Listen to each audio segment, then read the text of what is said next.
Popa Mihai se trezește într-o cușcă.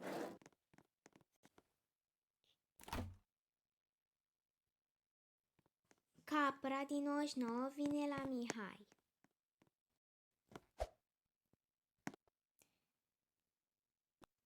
Și îi aduce mâncare. Capra din 99 i-a spus lui Popa Mihai că șeful se va bucura să te vadă. Popa Mihai, auzind asta, scoase asul din mânecă.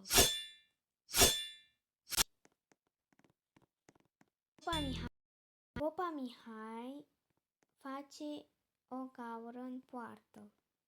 Popa Mihai reușește să evadeze din celulă.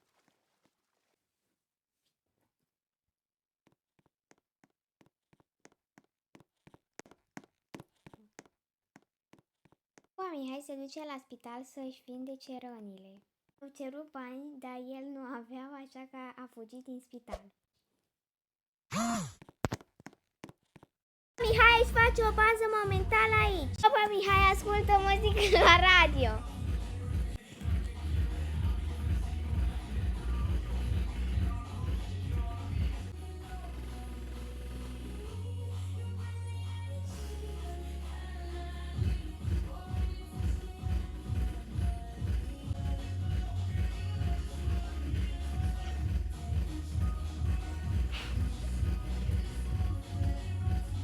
Mihai, în timp ce ascultă muzică, se gândește ce să facă.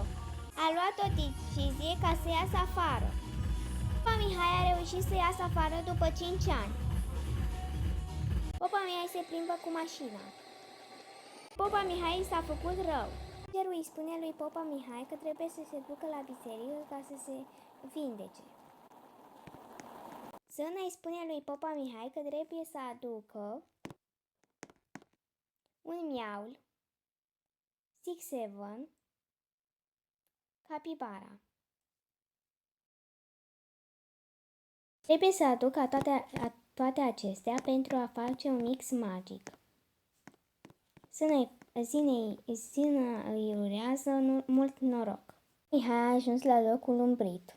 Mihai începe să caute. Popa Mihai caută după copac. Popa Mihai n-a găsit după copac. Popa Mihai caută după un semn.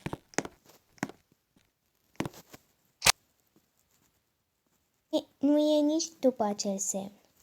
Popa Mihai a găsit o lanternă pe jos. Popa Mihai începe să caute după niște stânci.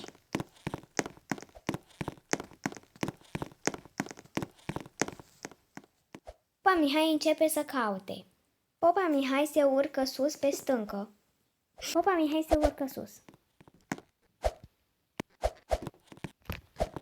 Popa Mihai găsește miaulul. Popa Mihai se duce înapoi la biserică. Mihai pune miaulul în ceaun. Acum trebuie să găsească 6-7-ul pe o insulă. Popa Mihai a ajuns pe insulă.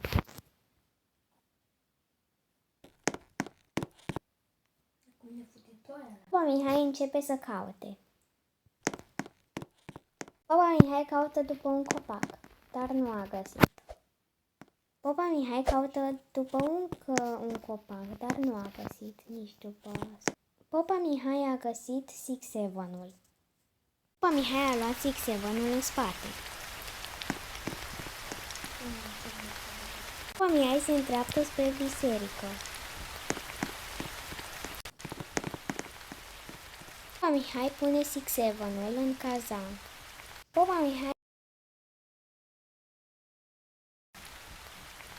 Mihai a băut poțiunea.